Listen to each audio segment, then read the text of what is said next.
शिव धनु तोरा तो सहस बाहु समसो ऋग मोरा। ऋग माने होता है शत्रु, धनुष तोड़ने वाले को परशुराम जी महाराज अपना शत्रु मान रहे हैं। और यदि वो शत्रु इन्हें प्राप्त न हुआ तो ये करेंगे क्या? तो कह रहे हैं शो फिलगाऊ बिहारी समाजा और नत मारे जय है सब। धनुष तोड़ने वाला यदि नहीं मिला तो समस्या फिर राजाओं के लिए है, और उनमें भी एक दो राजा नहीं बल्कि नत मारे जय है सब। सभी राजा मारे जाएंगे, लेकिन कब? जब धनुष तोड़ने वाला इन्हें प्राप्त नहीं हुआ तब। मैं विचार यह करने लगा कि आखिर परशुराम जी महाराज धनुष तोड़ने वाले को अपना शत्रु क्यों मान रहे हैं? क्या धनुष तोड़ने वाले ने कोई अनुचित कार्य कर दिया है? क्या धनुष तोड़ने वाले ने कोई अधर्म कर दिया है? क्या धनुष तोड़ने वाले ने कोई अनैतिक कार्य कर दिया है जिसके कारण ये शत्रु मान रहे हैं? धनुष तोड़ने वाले ने धनुष तोड़ दिया तो टूटने के बाद स्थिति यह बन गई कि दो चाप खंड में डारे और देख लोग सब भय सुखारे। सब लोग सुखी हो गए। कौन? लोग। और लोग कैसे हैं? तो कहा पुर नर नारी सुभग सुचि संता और धर्मशील ज्ञानी। यहाँ के लोग संत हैं, धर्मशील है, ज्ञानी है, गुणवान है, और वो सभी लोग धनुष तोड़ने वाले की आरती कर रहे हैं। करें आरती पुर नर नारी और देह निछावर पित्त विषारी। वो सभी लोग धनुष तोड़ने वाले की आरती कर रहे हैं। लोग है संत। और सबसे बड़ी बात यह है कि संतों की बात को भगवान भी महत्व देते हैं। भगवान स्वयं कहते हैं कि मोते अधिक संत करी लेखा या वटानी यज्ञ छंदांसी तीर्थानी नियमा यमा यथा बंध ही सत्संगा सर्वशंका हो ही माम। कहने का तात्पर्य यह कि भगवान संतों को महत्व देते हैं और संत धनुष तोड़ने वाले को महत्व दे रहे हैं उसकी आरती करके।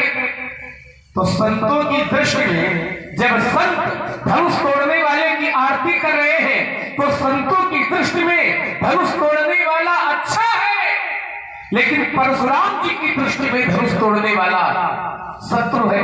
तो ये बात समझ में नहीं आ रही है कि आखिर परशुराम जी महाराज धनुष तोड़ने वाले को शत्रु क्यों मान रहे हैं? धनुष टूट गया है, कोई अनुचित कार्य नहीं हुआ है, कोई अधर्म नहीं हुआ है, राजा जनक की पुत्री का विवाह हो गया है। क्योंकि राजा जनक ने ये प्रतिज्ञा की थी कि जो धनुष को तोड़ेगा उसी के साथ सीता का विवाह होगा।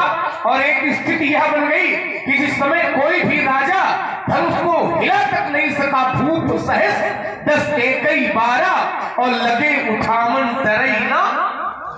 तो राजा जनक ने जब देखा कि कोई भी राजा तिल भरी भूमि न सके उछड़ाई तो अंत में उन्होंने कह दिया कि लिखा न विधि वैदेही विवाहु।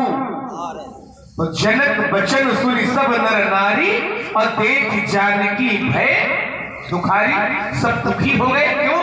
क्योंकि राजा जनक की पुत्री का विवाह नहीं हो पा रहा है। और जैसे ही धनुष टूटा तो सभी का दुख सुख में परिवर्तित हो गया, सभी प्रसन्न हो गए।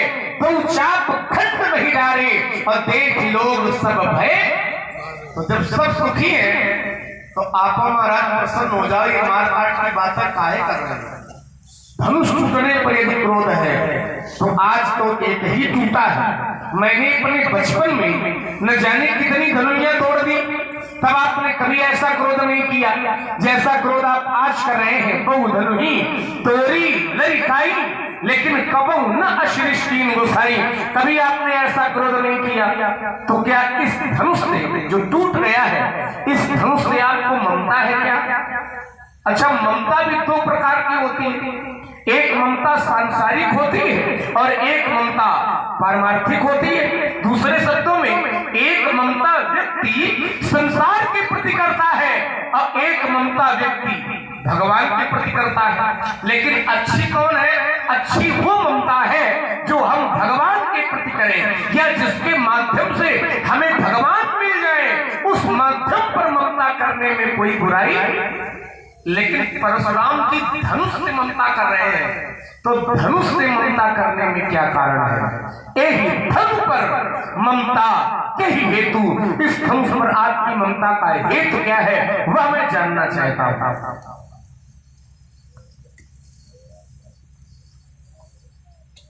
धनुष टूटा है, राजा जनक की प्रतिज्ञा थी। राजा जनक प्रतिज्ञा न करता तो हो सकता धनुष न टूटता। धनुष टूटने का कारण है सीता का विवाह। यदि धनुष न टूटता तो सीता का विवाह नहीं होता। ये कौन कह रहा है? ये सुमित्रा नंदन कह रहा है। और बेटा यदि धनुष न टूटता तो क्या विवाह नहीं होता?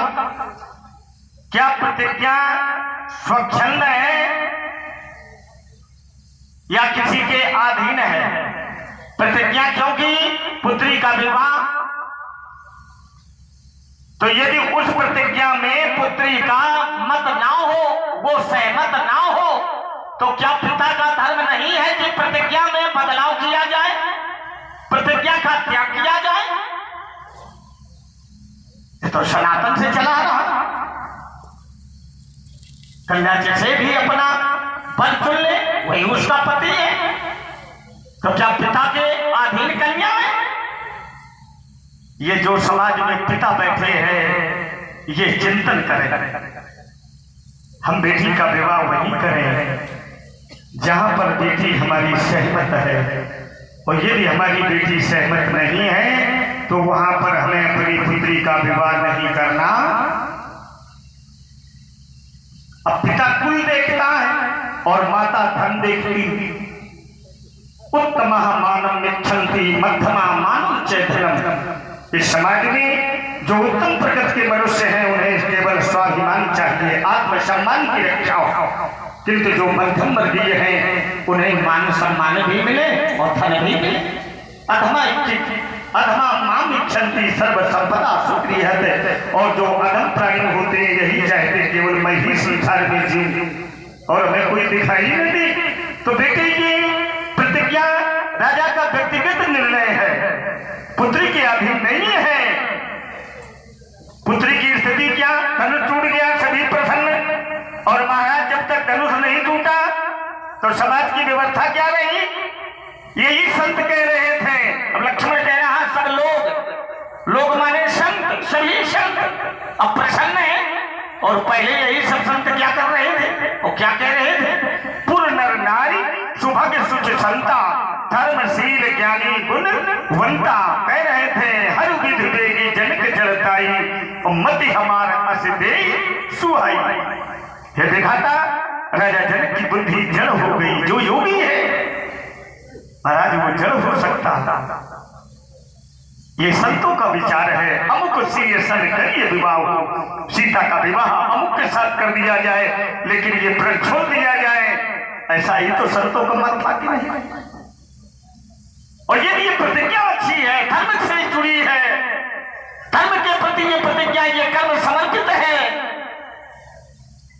तो पुत्री की मनोदशा देखो। आहा तात दारुण हट ठानी, समझत नहीं कछु लाभ ना। पिता ने जो प्रण किया इससे क्या लाभ है, क्या हानि है, नहीं जान रहे हैं। और बेटी सब कुछ जान रही है। हो सकता सीता ने जैसे अपना सब कुछ मान लिया, उसके द्वारा ये धनुष न टूट पाया हो या नहीं टूट सकता हो, ऐसा पुत्री का विचार है। तो फिर बेटे राजा का भी धर्म है, वही कर्म समाज में करें जो सर्वहित हो, सर्वमान्य हो। राजा का अधिकार ये नहीं जो चाहे वो निर्णय ले सकते। इसीलिए तो ये सत्ता मत में निर्णय लिया गया है, उसे सोच विचार कर कर्म करना चाहिए। तो यहाँ प्रथम दृष्टया जो मत है वो ऐसा रहा। अब जब टूट गया तो देखा किसे? धनुष तोड़ने वाले देखा। चाप खंड में जाने तो देखे लोग सब भय। किसको देखा? क्या धनुष तोड़ने वाला देखा गया, जाना गया, पहचाना गया? अब राजकुमार है, लड़का है, कुछ भी कहे, क्या मुझसे मानेंगे? असंभव। ये हमारी समझ के परे है। अब एक और कह रहा परशुराम जी मारकाट की बात कर रहे हैं और दूसरी ओर इसने सुना क्या है? सुनी मुनि वचन। इसने वचन किसके सुने? मुनि की। और मुनि है क्या? क्या मुनि कोई साधारण है? मुनि ना